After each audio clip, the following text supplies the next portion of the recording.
Hey guys, Enigma here coming at you with a video today. Hope you're having a great weekend. I've been playing Ghost of Yotei on my streams, okay? And I understand there's a lot of controversy about the game because of what the developers have said and because of what the voice actress or the main character has said in the past, and I completely get that.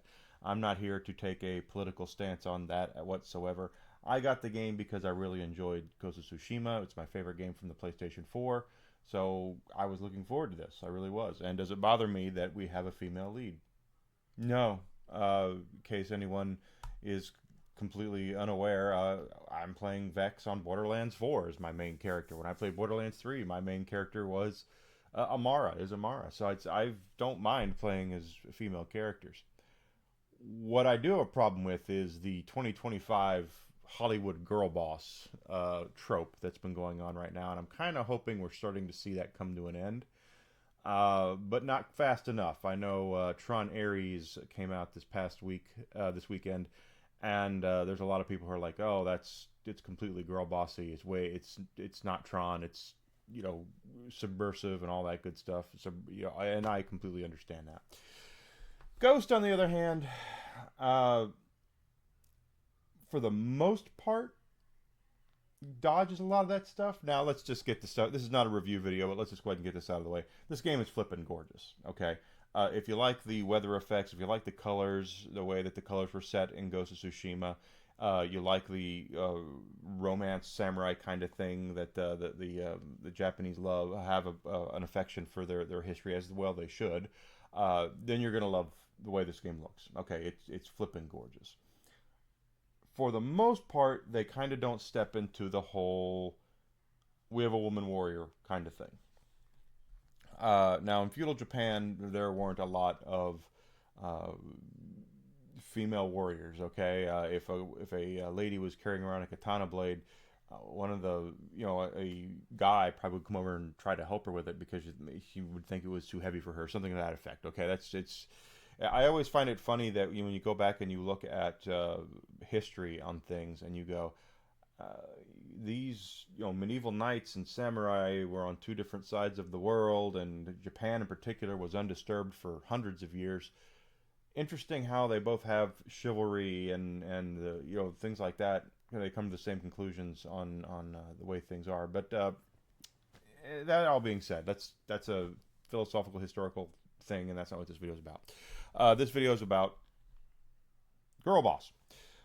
They kind of dodge the girl boss stuff for the most part. They again they still don't have it correct because again, if a woman was walking around in Japan with a sword, chances are most guys wouldn't pay any attention to her. It's just how it is. But in this game, they take her more seriously for the most part. There's a couple of times where a real response that would come out where like someone help her with that katana before she hurts herself, something like that.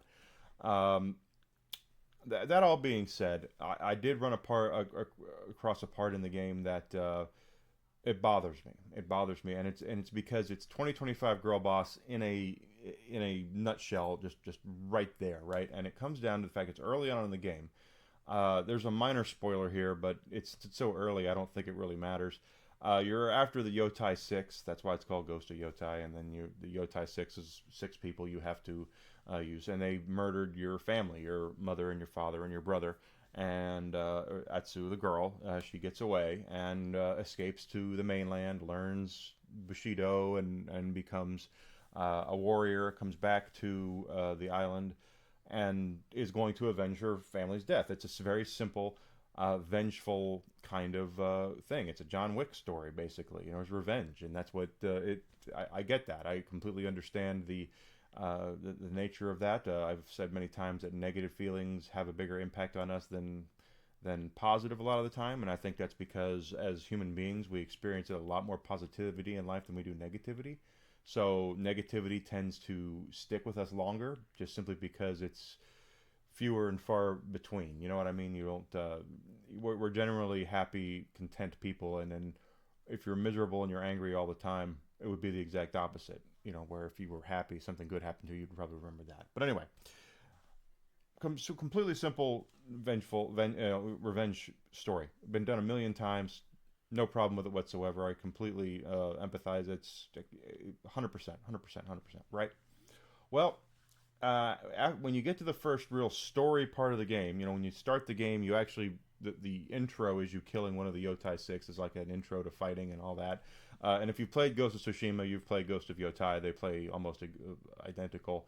Um, that being said, that's with the good and the bad. So you can go into a fight after whooping the hell out of 16 people, and then all of a sudden you're in a fight against four, and they get some lucky shots in on you, and you're done. Right? It's the same thing with Tsushima. Did that as well.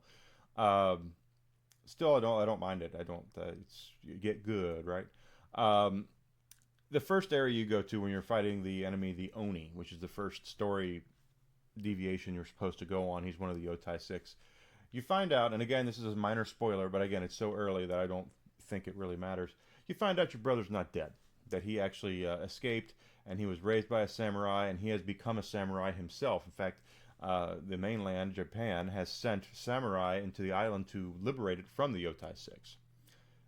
So she finds out that her brother is alive, and so that right there is a problem in and of itself with the revenge theme. If you're on a vengeance quest, if you're on a quest of revenge against for murdering your family, you find out your family's not dead. At least one member of your family is not dead. It's maybe it would take me back a little bit, right? So I mean, personally for me, and if you're listening, writers, I would have waited and held him till later in the game, because when you put him early in the game, it kind of blows up the whole vengeance thing. Because oh look, he's right there, but it's neither here nor there. You're going through the Oni's castle in one mission, and you break your brother out of jail, and your brother says, Atsu's brother. When I'm saying you, I'm talking about the girl in the story. You're sneaking out with him, and the brother says, "Hey, there are like dozens of samurai in here. We should free them, and they could help us." And Atsu, the main character, goes, "Yeah, no, that's not why I'm here. I'm freeing you. We're here to kill the Oni. Let's just get this over with, so I can move on with my vengeance," which I'm fine with. Again, that's the character they set up. Now, when you find when it's your brother and you thought he was dead, that's one of those things where you might want to just. That's why I don't think that he belongs there, just because. Yeah, it's cool that her family's not dead, but or her brother's not dead, but at the same time, uh, it defangs the revenge quest if the first thing you do is find out your brother's not dead. Okay, sorry, that's just piss poor writing. But I'm fine with the vengeance thing. So she just goes, okay, no, I'm here. We're here to kill the Oni. Let's get this over with. We'll kill the Oni, and then I'm done. I'm leaving. Again, I'm completely fine with that. Right? Vengeance first. I'm after his head. After that, we'll let God sort him out. Who cares? The very next quest, the very next storyline quest, you're defending a bridge, and your brother is there, and he says, "We need to defend the bridge because if we can do that, then there'll be dozens more samurai will be in the morning once if we protect the bridge." And she comes back and says, "Well, that would cost too many lives." Now, the very last mission, she was, "I don't care about saving lives. I care about ending his."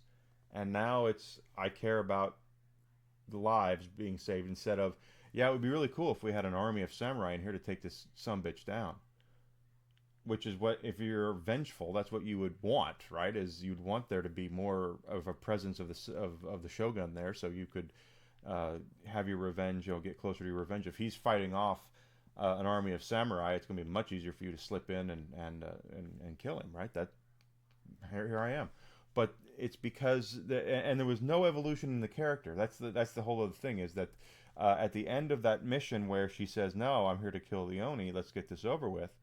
Uh, they basically kind of go their separate ways. Where he looks at her and says, "Look, you're not acting like my sister. I don't know who you are, and I really don't know if I want to get to know you, or I want to know you because of the way you're acting." Which is that's the exact, that part right there is fine. But they completely screw it up by going to the next mission where all of a sudden now she cares about people's lives, and it just doesn't make any sense. Uh, And if we had seen it where she a cut scene or something where she would have sat down and gone, "Oh my God, Jubei is right. We can't let innocent people die. We can't let people die. We need to, especially good people. We need to have to save as many lives as possible." Then that would have made sense, right? That thing, but it was a complete 180 from the last mission. And to me, it's like, okay, this is girl boss 2025 behavior where it comes down to everything that she says is right, everything that she says is just, everything she says is the way of the world, and no one's going to tell her otherwise. So if she says the sky is blue one mission, and then the next mission she goes, oh gosh, look, the sky is now red, the sky's gonna, you know what I mean? It just, that's how it works. It's like this behavior of this, the girl boss is that she can't be wrong. She can't ever be wrong. There was no evolution in her character at all. Uh, I'm still, I'm probably about halfway through the game because anyone who watches me play open world games know I like to go around and do all the fun shit, all the extras I can. So when we do the stories, we're plenty powered up for it.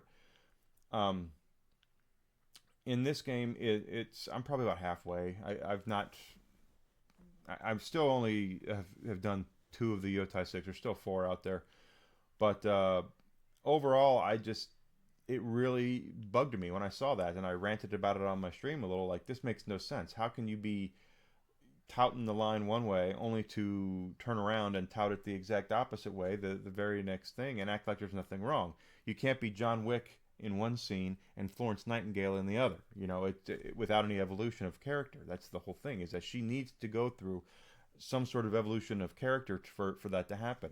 And that's again why you hang on to Jubei until the end, is that if you have her, and this is me, if I was writing the game, you have her blaze a trail through these Yotei 6, and you know vengeance is everything, anger is everything. She's mad, she's angry. Now why she's mad is completely different. I won't spoil that for you guys from what I've seen. It's still an early spoiler, but I've already told you one, so why I don't want to go into any others unless you want me to.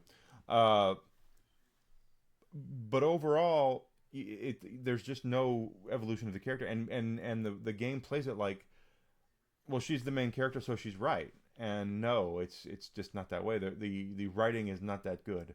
You hang off on the Jubei reveal until later in the game, and then he's the one that snaps her back into reality, where he just basically says, Atsu, you have to stop.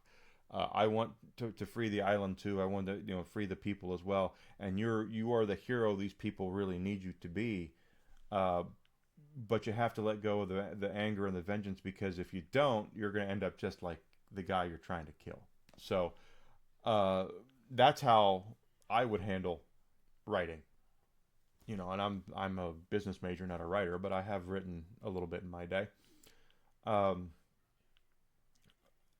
and hindsight's always 2020. I'm not sitting here telling you that they didn't look at it or anything like that. Look at it from all angles. I don't know what they did in the writing room. All I'm saying is that if you're going to have a John Wick style quest, a vengeance quest, a quest of revenge, and then in the opening hours of the game, you actually have something in place that actually defangs that, and then she goes on these different, complete character changes with no reference, no anything. It's just that she just says it. Oh, no, we can't let these people die. Well, then where the hell were you? 10 minutes ago when we were in the castle, and oh yeah, by the way, Miss, I'm just here for the Oni's head. If you would have freed those samurai that were there, maybe, just maybe, you would have taken the castle and you wouldn't have to worry about defending the bridge, because you'd have had samurai help. And you know what I'm saying? It just doesn't make any sense. And to me, it's piss poor writing. And they need to stop it with this trope of that, because the main character is a woman, she can do and say whatever she wants with no repercussions and no character development. She's already the best thing that's of all time. She has, in the game so far that I've played, and I've played it for since last Friday, so I've been playing it for over a week on my stream. So that would be 4 hours, and then so I almost played it for 40 hours, basically about 39 hours, and she has not gone through one iota of actual character development. She is still the same exact person mentally at the beginning as she is about halfway through. She's not made any sort of evolutionary changes at all. And honestly, that makes her a harder character to identify with. It makes her a harder character to sympathize with. It makes her a harder character to empathize with. I completely get the revenge story, but you have to have some sort of evolution of character in a game like that, especially in a game where you're playing it for hours and hours and hours and hours. I understand if you're watching, a movie. I'll just use John Wick as because it's a revenge thing that we all love. A lot of guys and gals love John Wick. He doesn't go through that much of an evolution of a character, but he doesn't have to. He's already experienced. They tell you his backstory. He's not a Mary Sue. They tell you, oh, he's the Baba Yaga. He's the one you send to kill the boogeyman. Uh, you only have an hour and a half, 2 hours to develop the character, and he didn't go through a big evolution of character. He really didn't. He was still the same guy at the beginning that he was at the end. So it's not that a big deal of that. But she's been going at it for 40 hours now, and she hasn't changed at all. She hasn't evolved at all. She's still me, me. It's all I'm the one in charge. Now we could get past to the end of the game, and she might change completely. The whole thing might change completely. And if anyone who played Ghost of Tsushima remembers, Jin Sakai in that game, if you play when you play Ghost of Tsushima, he basically is one way throughout most of the game, and then towards the end he realizes being the shining samurai, the shining star up on the hill is not going to bring people, is not going to I'm not going to get my goals by being virtuous and honorable and all that. I'm going to have to do things a little dirty, a little right thing here. We're not dealing with other samurai, we're dealing with the Mongolians, and I need to make sure that we win, and they're not playing fair, so I'm not going to play fair, basically is what he does by the end of the game.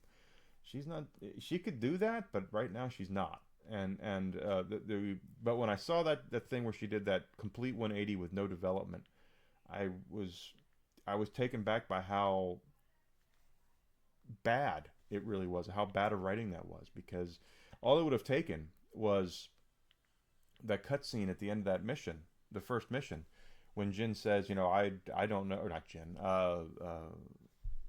Jubei, he says, I don't know who you are, and I'm not sure if I want to know who you are, because that could have been her waking up moment where she just goes, "Oh, Jubei's right. I'm actually becoming a monster myself, and I need to not calm down. I need to come off it. I need to realize that there's more people in this world besides me and the Yotei Six. I have to make sure I'm not going to become a villain myself. I have to make sure that I'm taking care of the people that are on this island who are in the same position that I'm in. That's all it needed. But because the writers didn't think that far ahead, they didn't do that. And to me, it takes away from her character. It makes her much more difficult to like because she's not likable.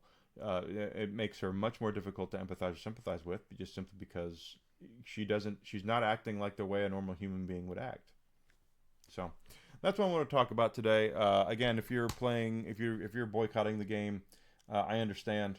I do. I'm not boycotting it. I have it right here. But check out my stream if you want to see it played. It's fine. It's fun. I like Tsushima better, just simply because Jin is much better of a character than Atsu is. But that's just my opinion.